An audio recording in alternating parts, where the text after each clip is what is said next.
j'aimerais juste revenir aux fêtes du Temple.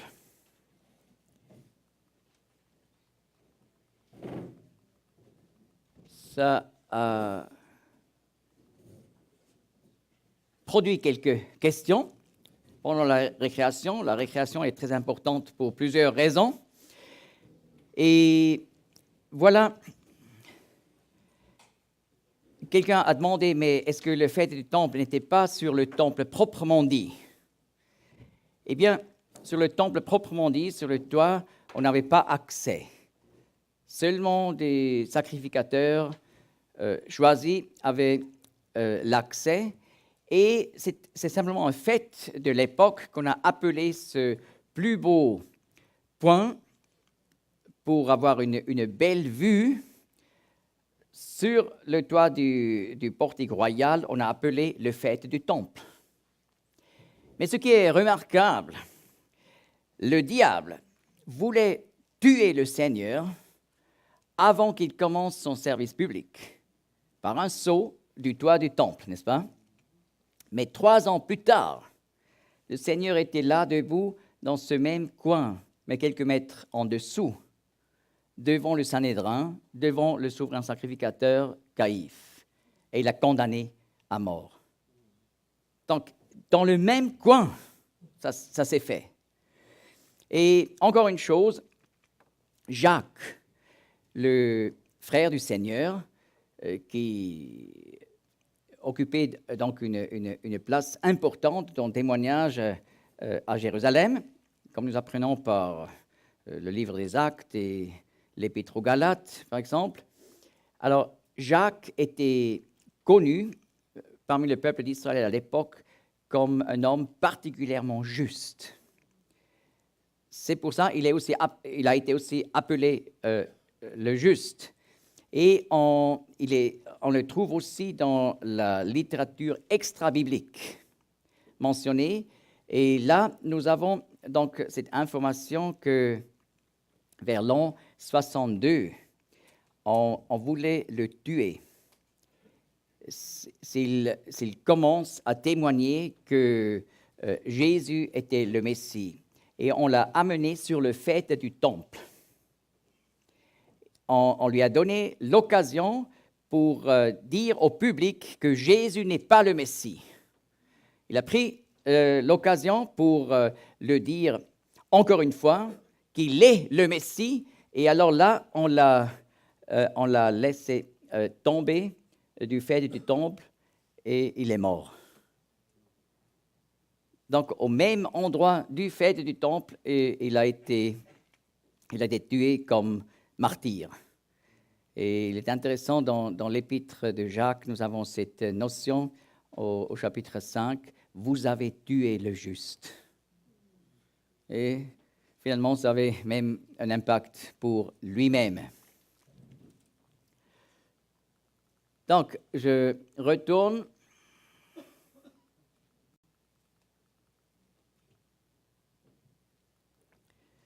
On était là, vers le portique de Salomon, où les premiers croyants de l'Église se rassemblaient chaque jour, d'ailleurs avec un toit de cèdre, gratuitement.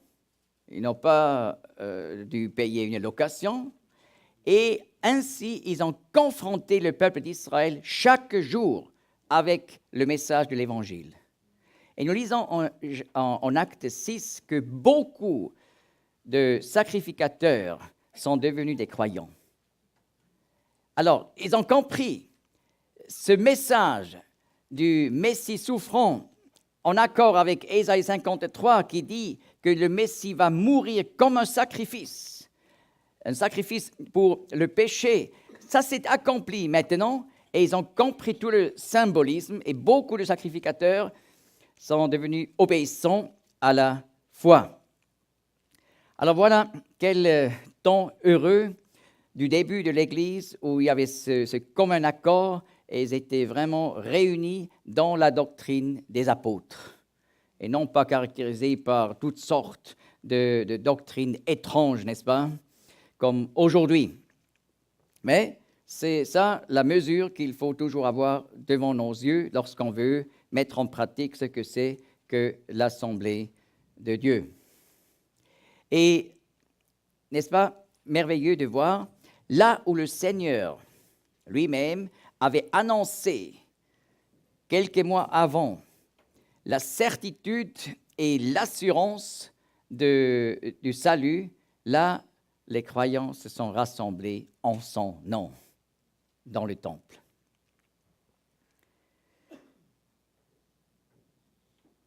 Et ici, vous voyez le mur est aujourd'hui. Voilà là, vous voyez le portique, la porte dorée de l'autre côté. Vous voyez, c'est un vrai portique. Et là, au long, était le portique de Salomon. Ça, c'est le début du christianisme. Et voilà, juste en face du mont des Oliviers, où le Seigneur est monté au ciel pour se mettre comme homme à la droite de Dieu, jusqu'à ce que tous ses ennemis soient mis sous ses pieds. Et voilà, c'est la montagne où le Seigneur Jésus a donné donc le mandat pour la mission mondiale. En 4 points. Acte 1, verset 8. Vous serez mes témoins à Jérusalem, en Judée, B. C, en Samarie, D, jusqu'au bout de la terre, donc jusqu'au Canada.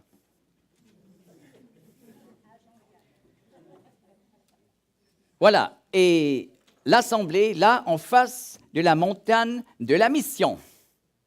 Mais cette même montagne est la montagne où le Seigneur va retourner comme le juge du monde.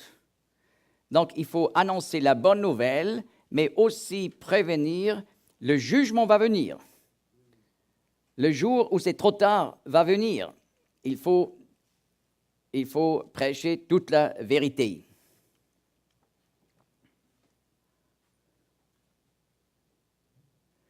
Maintenant, on a encore une fois une vue depuis l'Est pour insister encore une fois sur la position du bassin d'Israël, la porte des brebis et la forteresse Antonia.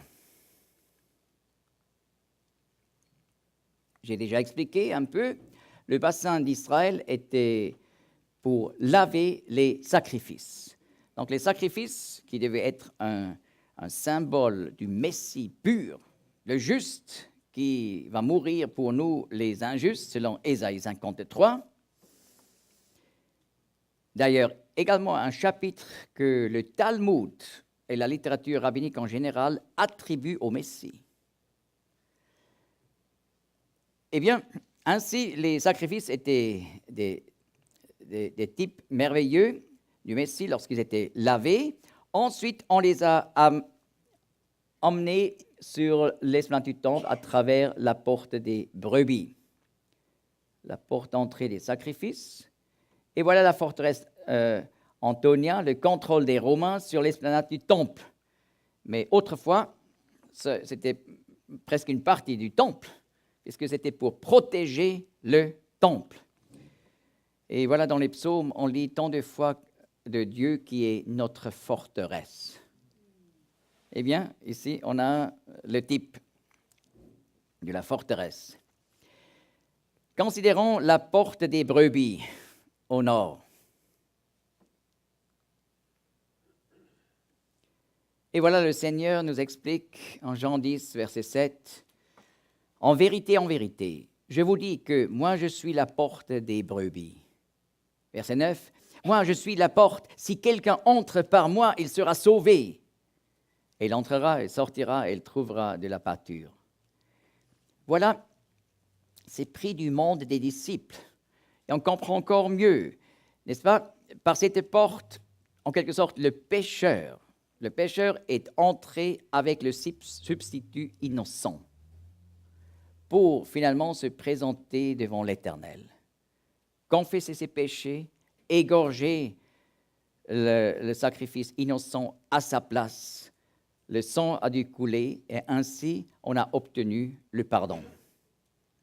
Alors, lorsque le Seigneur dit « Je suis la porte des brebis », si quelqu'un entre par moi, il sera sauvé, ça veut dire si quelqu'un vient dans la présence du Seigneur, dans la présence de Dieu, sur la base de mon sacrifice, il sera sauvé. Alors, tant de paroles des évangiles deviennent sur l'arrière-plan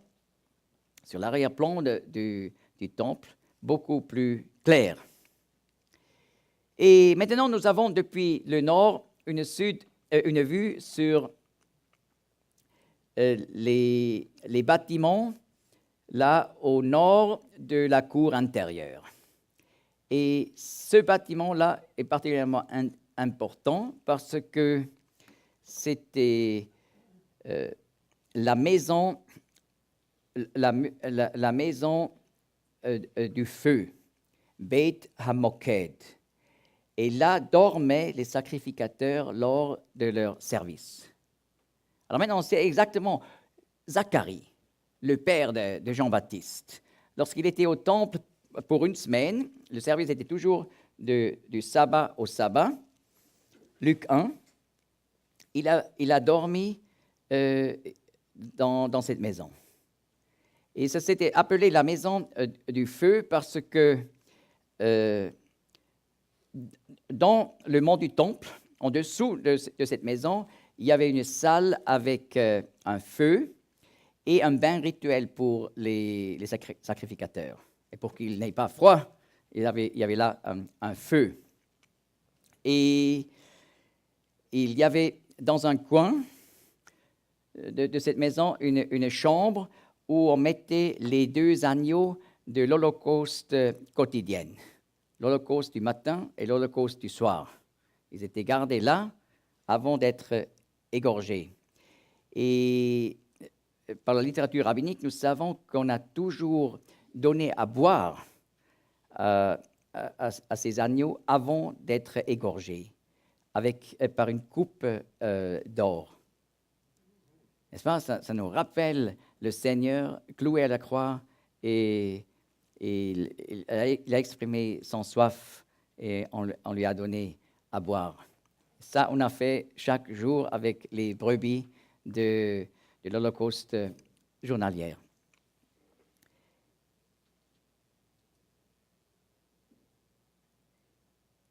Peut-être j'explique encore cette maison-là.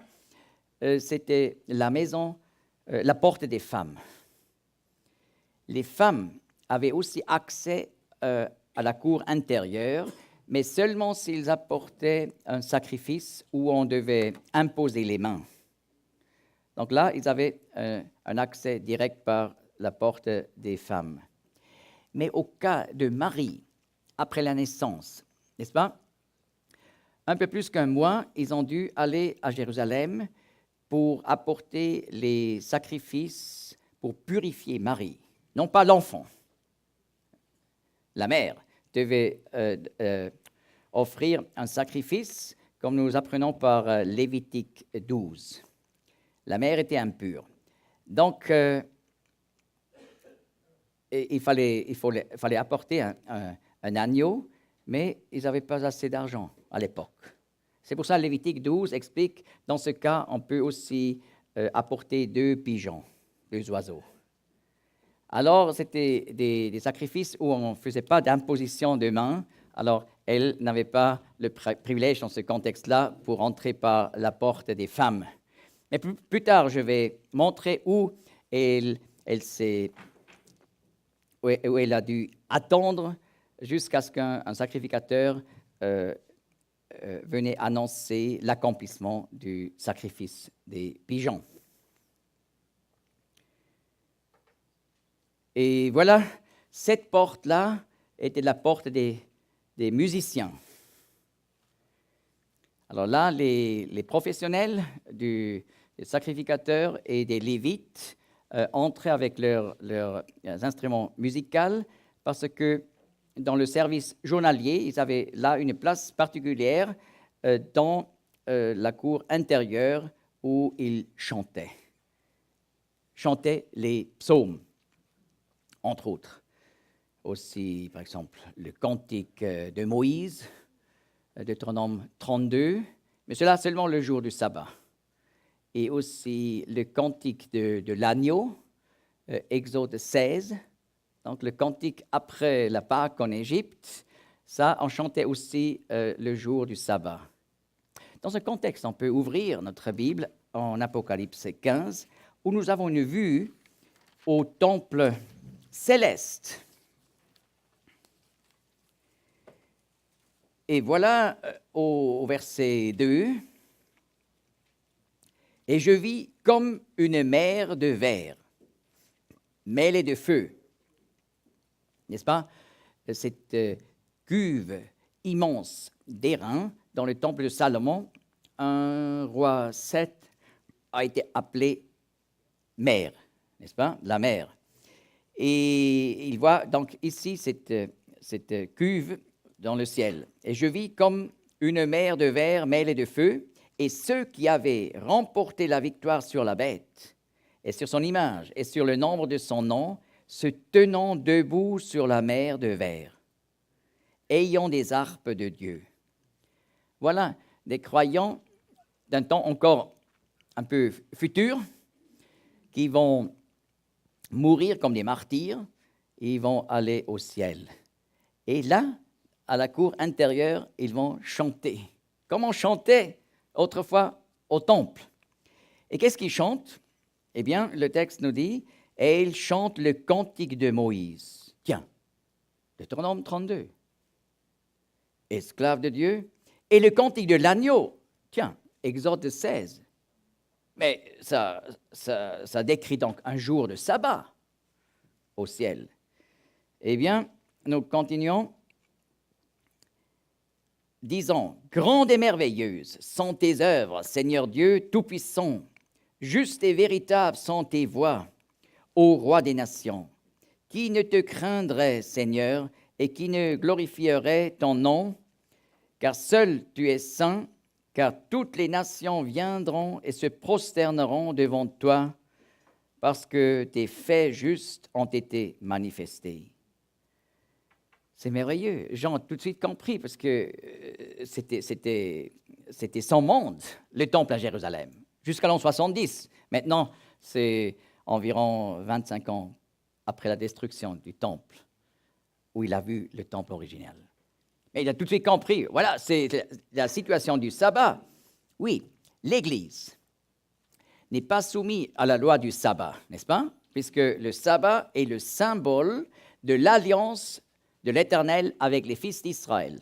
Exode 31 à la fin. Mais l'Assemblée de Dieu, l'Église de Dieu, n'est pas sous l'alliance du Sinaï. Donc, il n'y a pas de commandement pour le sabbat dans le Nouveau Testament. Notre jour de fête, c'est le jour du Seigneur, le premier jour de la semaine, donc le jour de la résurrection du Messie. Et d'ailleurs, par le premier jour de la semaine, commence la Bible. Au commencement, Dieu créa les cieux et la terre. C'était quel jour? C'était dimanche, le jour du Seigneur. Donc la Bible commence par le jour du Seigneur. Mais en Hébreux 4, verset 8, nous apprenons qu'il y a encore un repos de sabbat pour le peuple de Dieu. Mais c'est le repos au ciel. Et voilà, il voit le repos au ciel. Et il voit donc des martyrs qui ont remporté la victoire sur la bête. Voilà le futur dictateur qui va venir, et sur son image et sur le nombre de son nom. Donc, ils ont remporté la victoire sur l'idolâtrie. Et voilà, nous sommes dans un monde où la pression pour nous, les chrétiens, devient toujours plus grande. On le ressent, n'est-ce pas? Et la vie sur cette terre est souvent assez difficile, n'est-ce pas? On passe par des épreuves et puis on pense, mais quand viendra le moment où on n'aura plus d'épreuves? Et parfois, on a deux grandes épreuves au même temps. Mais ce que nous pouvons savoir, c'est le moment du repos, du sabbat au ciel va venir. Et il est merveilleux, ces personnes vont passer par la mort à cause de leur foi, mais aucune amertume. Aucune amertume. N'est-ce pas? Ils disent, pardon? Ils disent, grandes et merveilleuses sont tes œuvres. Après avoir été tués. C'est merveilleux. Donc, ils voient la justice et la grandeur, la majesté de Dieu dans toutes ces voies qui les a guidés à travers de grandes difficultés, de la grande tribulation dans ce cas-là. Mais après, le repos va venir, le repos éternel d'adoration. Et voilà, cela nous apprenons par le temple à Jérusalem.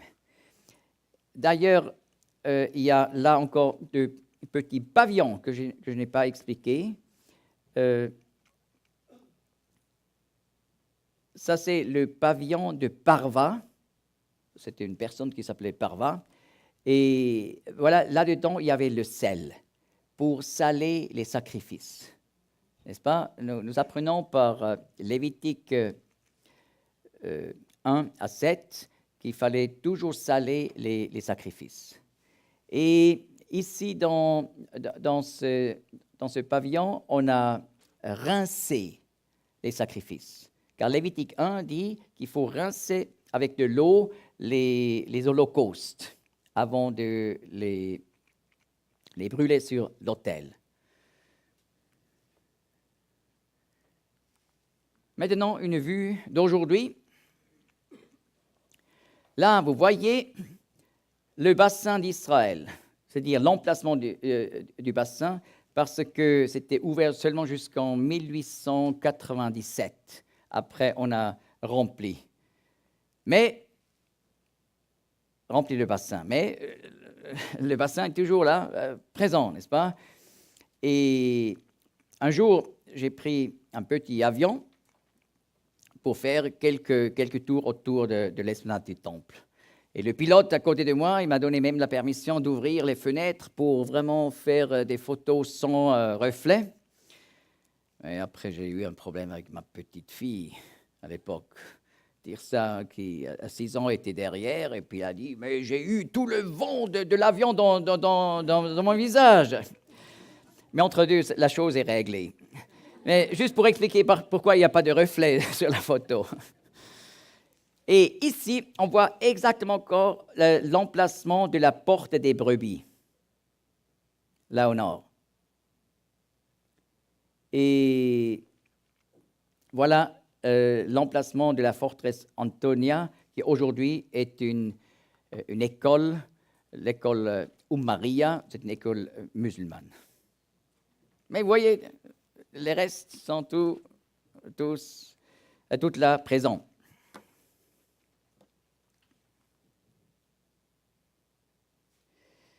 Eh bien, j'ai déjà parlé de cette maison du feu en Jean 14. Donc, le soir avant la crucifixion, où les ombres de calvaire étaient déjà tombées sur le Seigneur. Et là, le Seigneur commence à parler parmi les 11 disciples de la maison de son Père. Ça, on connaît déjà. Et précisément de l'évangile de Jean, au chapitre 2, il a dit « Ne faites pas de la maison de mon Père donc un lieu de trafic, un chanout. » Mais là, les disciples ont compris, il ne parle plus du temple à Jérusalem. Dans la maison de mon Père, il y a de nombreuses demeures. S'il en était autrement, je vous l'aurais dit, car je vais vous préparer une place. Et si je m'en vais et que je vous prépare une place, je reviendrai et je vous prendrai auprès de moi, afin que là où moi je suis, vous soyez aussi. Il parle du temple céleste. Et il parle des demeures dans la maison du Père, dans le temple céleste. C'est notre avenir. Ah, ça peut donner envie pour aller à la maison. Et, n'est-ce pas, c'est toujours très solennel quand on est vers un lit où quelqu'un est prêt à partir. Et j'aime tellement de voir des frères et sœurs lorsqu'ils sont vraiment prêts pour aller. Ils ont un désir pour partir à la gloire. Mais j'ai aussi vécu le contraire. Des croyants, mais juste avant la mort, ils parlent guère de la gloire qui va venir. Mais pourquoi? C'est tellement merveilleux. Et même si on ne sent pas encore l'heure à venir, mais la parole nous enseigne pour avoir vraiment une connaissance de ce qui va venir. Et nous apprenons énormément et d'ailleurs ce sont seulement des ombres, n'est-ce pas? Comme les ombres sont bien surpassées par le corps qui produit les ombres, mais là c'est la même chose. Si déjà l'ombre est tellement merveilleux, l'original va l'être encore beaucoup plus. Alors c'est vraiment aussi une chose pour encourager des frères et sœurs qui sont vraiment devant le moment de partir, de parler de ces choses, de les encourager à se réjouir sur cette gloire. Et bien sûr, toute la gloire du ciel ne serait rien sans la gloire du Seigneur Jésus, n'est-ce pas? C'est lui le centre. Et tout, mais tout dit dans son temple, dit le psaume 29, gloire. Oui, et tous les détails parlent en fait de la gloire du Seigneur Jésus.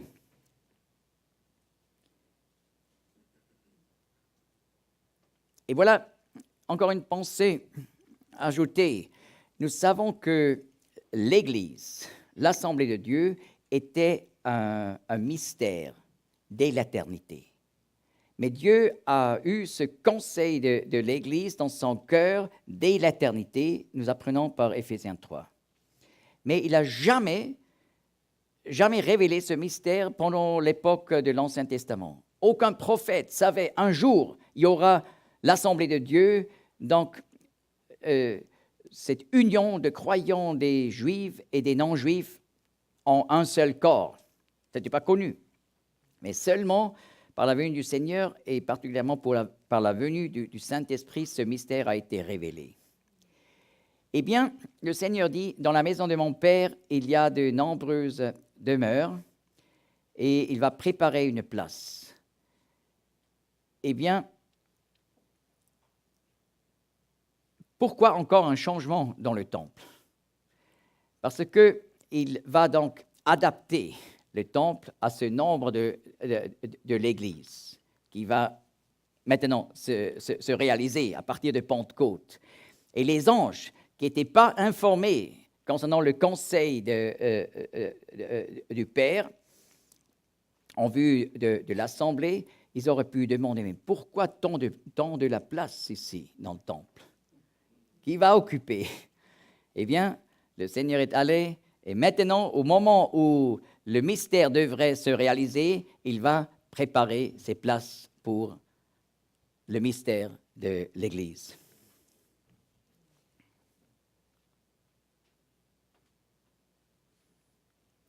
Voilà la forteresse Antonia qui parle de Dieu qui est notre refuge. Et cela nous ramène à l'histoire de Paul au temple. J'ouvre la Bible en Acte 22. Vous voyez, Paul est retourné à Jérusalem et là, il était sur l'esplanade du temple et voilà quelques Juifs qui étaient là en visite depuis la Turquie actuelle. Ils ont dit, voilà, c'est cet homme qui partout sème des fausses doctrines, enseigne des fausses doctrines, et il encourage à se détourner de la Torah, de la loi. Alors, ils ont dit, il a amené des Grecs dans le temple. Donc, on a dit que Paul aurait amené des non-juifs à travers le mur mitoyen de clôture. Et là, il faut que j'explique encore. Les Romains ont enlevé le droit de punition capitale aux Juifs à partir de 6 après Jésus-Christ. Mais il y avait une exception. Ils ont donné la permission aux Juifs. Si une personne non juive traverse le mur mitoyen de clôture, les Juifs sont autorisés de la tuer immédiatement et sans les mettre devant une cour. Et même si c'est un citoyen romain, alors vous imaginez, incroyable. Et alors là, ils disent, voilà, ce Paul, il a amené des Grecs, c'est en pluriel, dans le temple, et tout de suite les gens sont sautés sur lui pour le tuer. Et alors, il faut dire, Luc nous explique, ils l'ont vu avec un croyant grec à la ville. Oui, mais marcher à la ville, c'est permis, avec un non-juif. Et voyez comment on fait pour agrandir les choses. Alors on dit, non pas seulement il a apporté un grec dans le temple, mais des Grecs. On met encore le pluriel pour le rendre encore pire. Alors, ils l'ont presque tué, et là, le texte nous dit en Acte 21 que des soldats sont intervenus et ils ont sauvé Paul. C'est des soldats de la forteresse Antonia. Et alors, ils l'ont porté sur des escaliers, et je lis Acte 21, verset 34 tout à la fin. Il donna ordre que Paul fût mené dans la forteresse. Ça, c'est la forteresse Antonia. Ce qui n'est d'ailleurs pas le prétoire de Ponce Pilate. Il y a bien des gens qui ont mélangé le prétoire et la forteresse. Le prétoire, c'est le prétoire. C'est donc vers la porte de Jaffa aujourd'hui, là où il y avait le palais d'Hérode le Grand autrefois. Mais la forteresse, c'est la forteresse Antonia. Alors là, le grand chef l'officier a donné donc l'ordre que Paul fût mené dans la forteresse. Et quand il fut sur les degrés, il arriva qu'il fut porté par des soldats à cause de la violence de la foule, car la multitude du peuple suivait en criant « Ôte-le !» Et comme on allait faire entrer Paul dans la forteresse, il dit au chiliarque, un chiliarque, c'est un officier sur 1000 soldats, environ. Là, c'est un chiliarque sur les 600 soldats de la forteresse d'Antonia.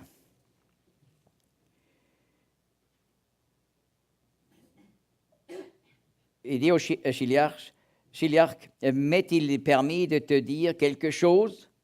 Et il dit, tu sais le grec? N'es-tu donc pas l'Égyptien qui, ces jours passés, a excité une sédition et emmené au désert les 4000 hommes des assassins? Voilà, c'était un juif égyptien qui faisait une révolte. Et lui pensait, c'est la même personne. Mais lorsqu'il a entendu comme il parle bien le grec, il s'est dit, mais comment ça se fait?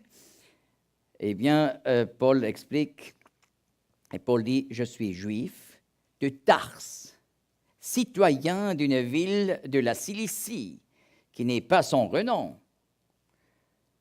Je te prie, permets-moi de parler au peuple.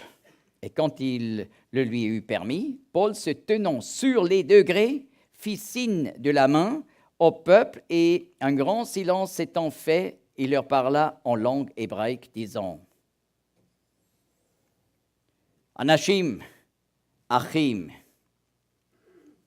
Ve'avotai, Shim'u » alors, ça veut dire « hommes, frères et pères, écoutez maintenant mon apologie auprès de vous. » Et quand ils entendirent qu'il leur parlait en langue hébraïque, ils firent silence encore plus. Et il dit, « Je suis juif, né à Tars de Cilicie, mais élevé dans cette ville, etc. Eh bien, il y avait là des escaliers qui menaient dans ce coin nord-ouest, qui menaient vers la forteresse. Et voilà, ils ont amené Paul sur ces degrés, et lorsqu'il était ici en haut, il reçoit la permission du chiliarque pour parler au peuple.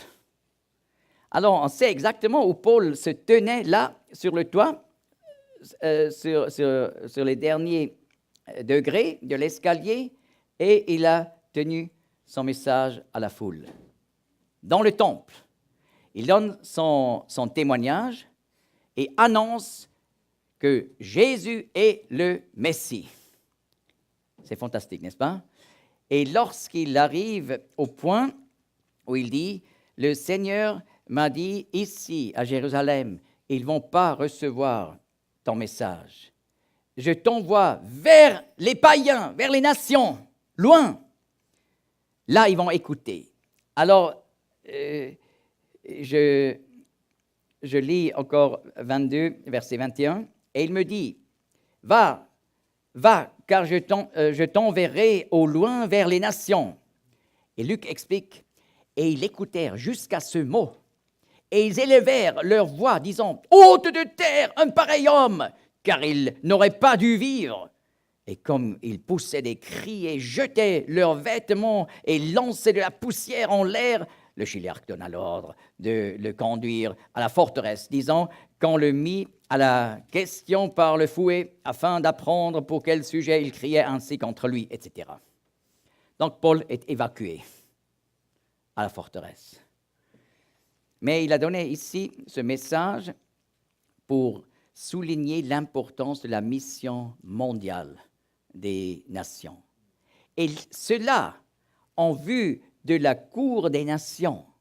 N'est-ce pas? On a tellement agrandi, même doublé la surface de l'esplanade en vue des païens, qu'ils puissent connaître le seul vrai Dieu, qu'ils puissent connaître le message de la Bible. Et maintenant, Paul, ici, vers la cour des nations, annonce « J'ai reçu du Messie, donc la tâche d'apporter le message aux païens, et ils vont écouter. » Alors là, les Juifs ici n'ont pas supporté. Ils demandaient la mort de Paul, et Paul a été évacué. Comment il se sentait à ce moment-là, juste échappé à la mort dans cette forteresse.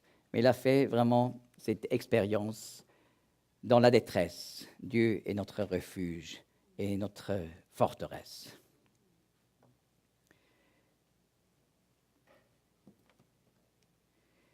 Et encore un peu plus loin dans le livre des Actes, nous lisons « Paul était là dans la forteresse toujours, et le Seigneur se tenait à côté de lui. »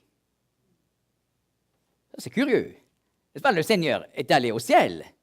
Et là, nous lisons, pour un moment, le Seigneur était là, présent à côté de lui. Et il l'a encouragé. Aie courage. Comme tu as donné le témoignage ici, tu dois le donner à Rome. Et c'est là où commence ce quatrième voyage missionnaire du livre des Actes pour aller à Rome, pour être même un témoin devant l'empereur Néron. Mais ici, nous avons vraiment un sujet particulier, le Messie dans la forteresse Antonia. Oui, parce que le Seigneur se tenait à côté de lui dans la forteresse Antonia, et il encourage Paul. Voilà, Dieu est un refuge, une forteresse pour nous donner du courage pour continuer notre chemin.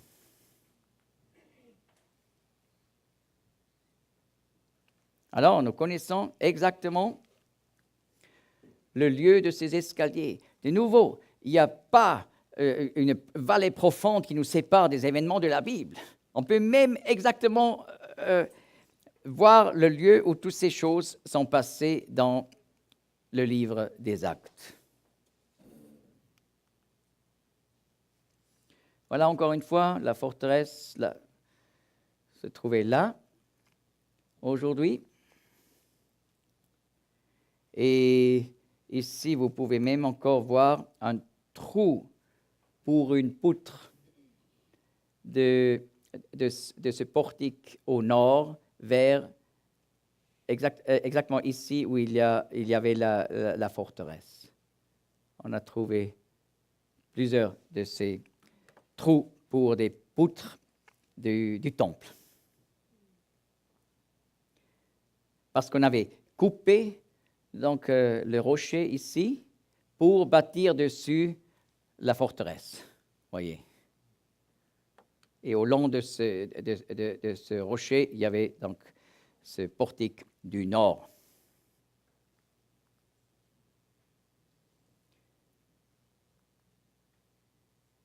Maintenant, nous allons voir les cours intérieures. Alors, encore une fois, ici, on voit le temple proprement dit, qui est bâti sous forme d'une croix. Ça, c'est intéressant, n'est-ce pas? Et voilà la cour intérieure. Et nous connaissons plusieurs des maisons déjà.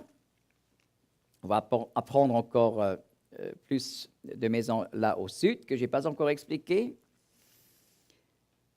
Ici, la maison du feu, la porte des femmes.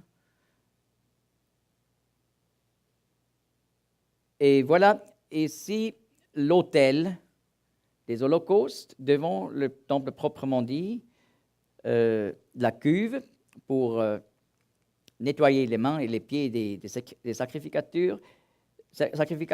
Et ici, vous voyez l'emplacement où on égorgeait les sacrifices. Et devant cette cour intérieure, il y avait la cour des femmes, entourée de 4 petites cours ouvertes. Je peux déjà expliquer. Cette cour était appelée la cour ou la chambre des lépreux. Et ça, c'était la cour du vin et de l'huile des oliviers.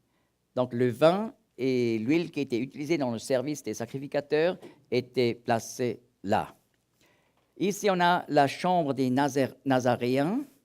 Lorsqu'un Nazaréen avait accompli donc, son vœu, il devait venir et couper les cheveux et les brûler sur un feu. Là, au centre, il y avait un feu pour brûler les cheveux. D'ailleurs, nous lisons en Acte 18 que Paul avait fait un tel vœu. Et il a dit, je dois retourner à Jérusalem. Et le but, c'était donc de brûler les cheveux et accomplir tous les rituels de nombre 6. Là, il faut peut-être encore expliquer. On ne doit pas toujours penser un Nazaréen avait des longs cheveux comme Jean-Baptiste, qui n'avait jamais coupé pendant toute sa vie les cheveux, n'est-ce pas? Mais c'était possible de faire donc, un vœu de Nazaréen pendant 3 mois seulement. Alors, il ne faut pas penser Paul avait des longs cheveux jusqu'ici et aurait eu un problème avec sa propre lettre aux Corinthiens, n'est-ce pas? Non. Mais il a eu ce vœu, et lorsqu'on était à l'étranger et le temps a passé, on a coupé encore à l'étranger les cheveux, on les a mis dans un sac pour les apporter à Jérusalem, et là, ils voulaient les brûler ici dans cette cour ouverte. Et encore une cour du bois. Et là, on a placé le bois qu'on utilisait pour les sacrifices sur l'autel des holocaustes.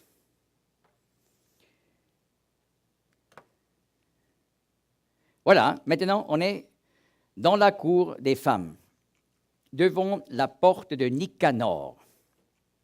C'était la plus merveilleuse porte au temple. Elle était faite en bronze. Toutes les autres portes étaient soit en or ou en argent. Mais cette porte qui menait depuis la cour des femmes vers la cour intérieure était faite en bronze, mais en bronze corinthien. Et tellement merveilleusement travaillée que cette porte immense était considérée comme la plus belle porte du temple.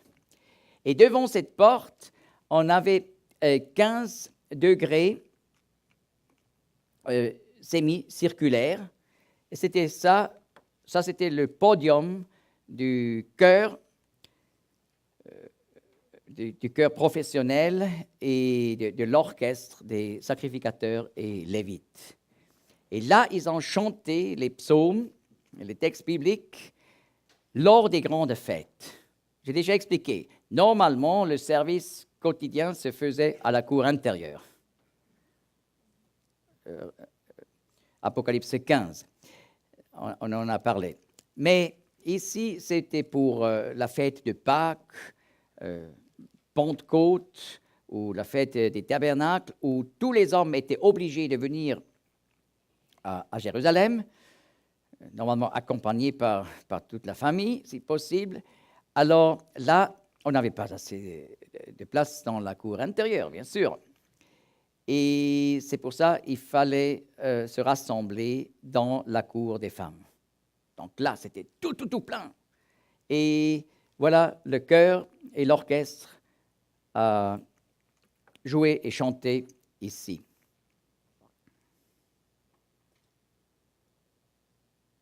Et pourquoi 15 marches semi-circulaires devant cette porte monumentale de Nicanor? C'était fait sur la base des psaumes, ça c'est une erreur, psaume 120 jusqu'à 134.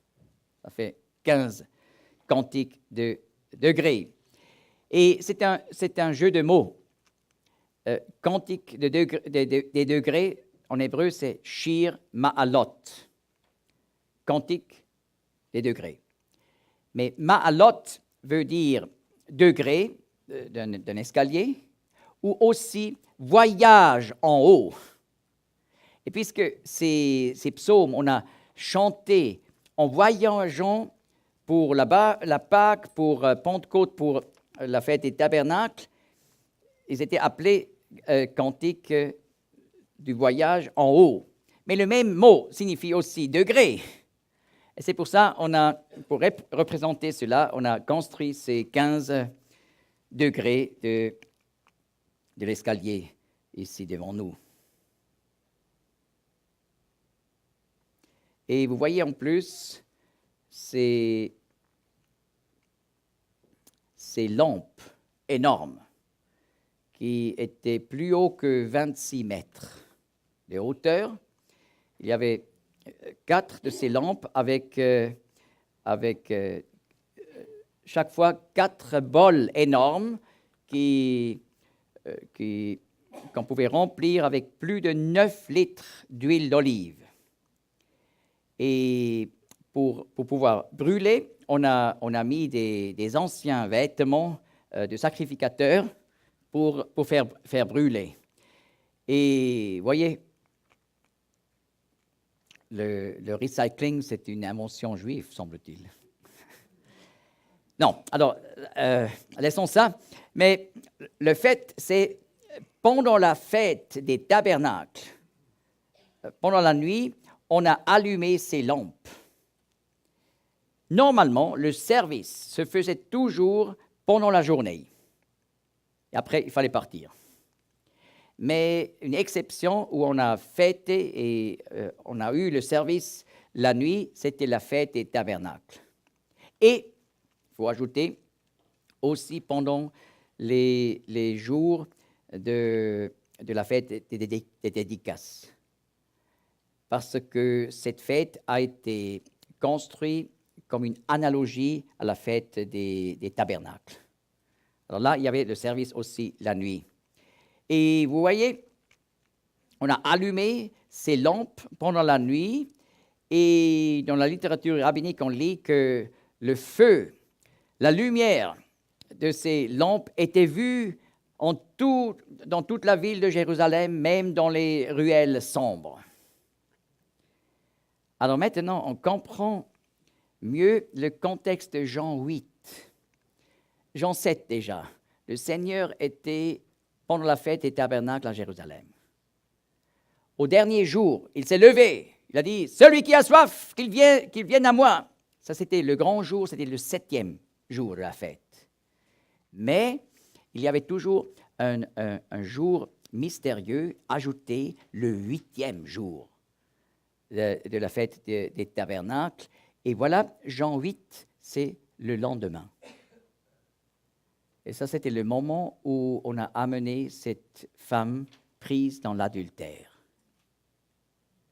Et dans la suite, le Seigneur dit, en Jean 8, verset 12, « Moi, je suis la lumière de la vie. » Et maintenant, nous comprenons qu'il fait allusion à ces lampes allumées pendant la fête des tabernacles.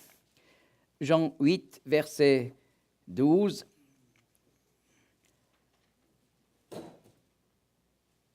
Jésus donc leur parla encore, disant, « Moi, je suis la lumière du monde. Celui qui me suit ne marchera point dans les ténèbres, mais il aura la lumière de la vie. » Vous voyez, sur l'arrière-plan de tous ces fêtes au temple, on comprend encore mieux cette parole.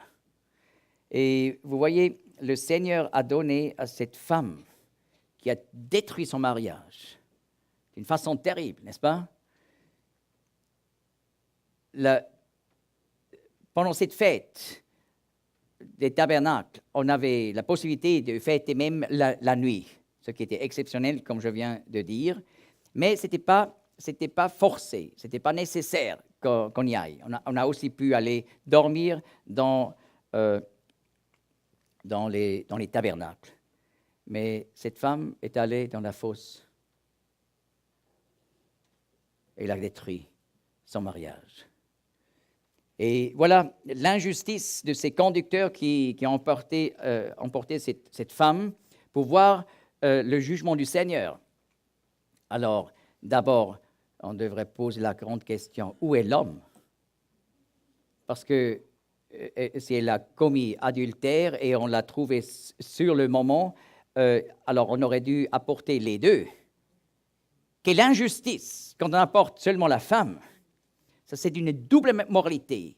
En plus, Jean nous dit qu'ils ont apporté cette femme pour trouver une raison d'aller contre le Messie, pour le condamner. Donc le Seigneur voyait les cœurs. Et c'est pour ça qu'il a dit, celui qui est sans péché jette la première pierre.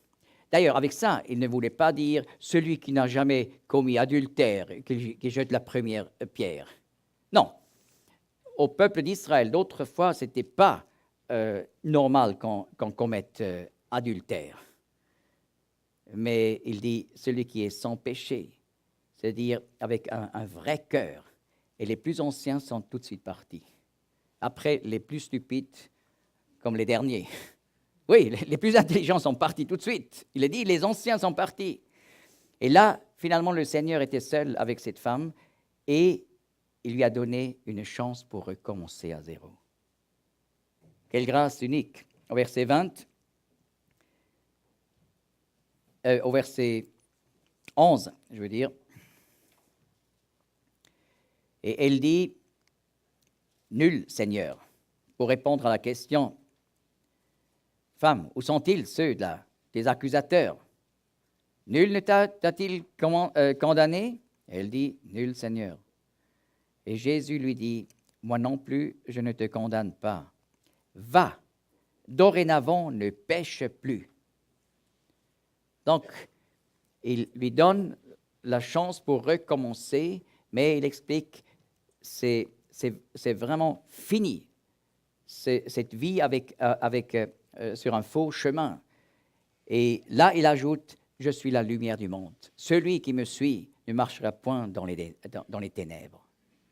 C'est le message merveilleux de la fête des tabernacles par le Seigneur qui explique qu'il y a la possibilité d'un recommencement à zéro.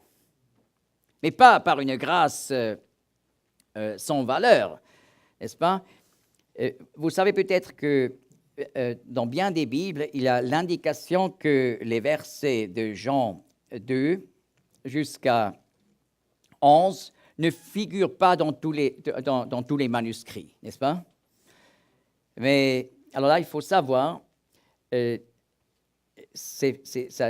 texte n'a pas été ajouté, mais Augustin, vers 400 après Jésus-Christ, il écrit dans un de ses commentaires que des hommes avec peu de foi, si on peut vraiment dire qu'ils ont la foi, ont ôté de leur manuscrit ce texte parce qu'ils ont pensé que ce texte pourrait donner donc un encouragement à leurs femmes à commettre adultère.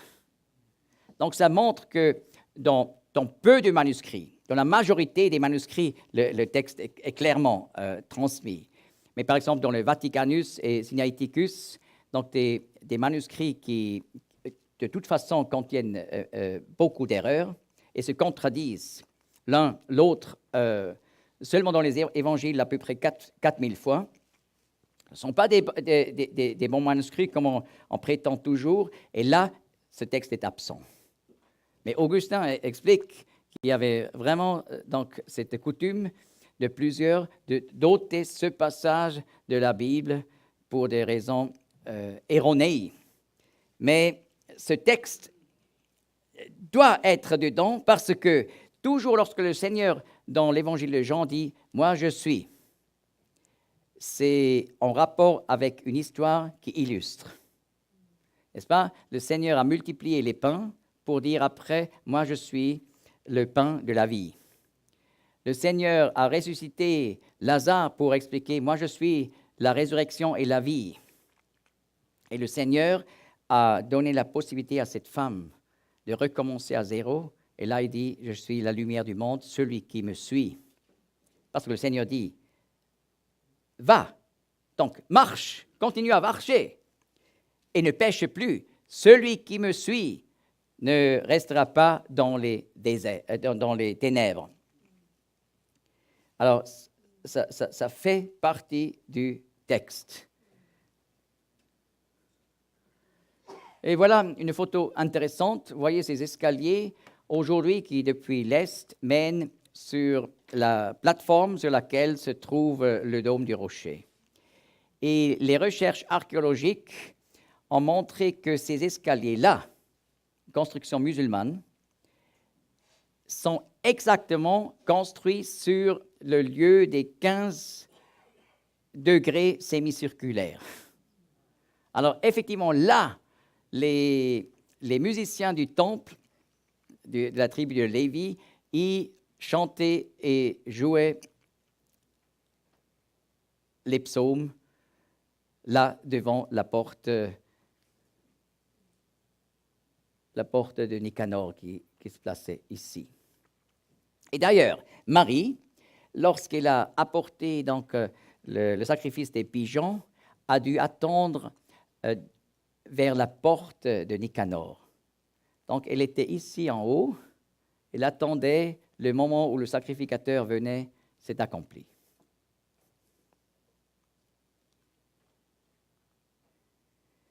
Voilà. Aussi, la cour des femmes était entourée de portiques. Mais dans ces portiques, il y avait plusieurs places où on pouvait mettre de l'argent.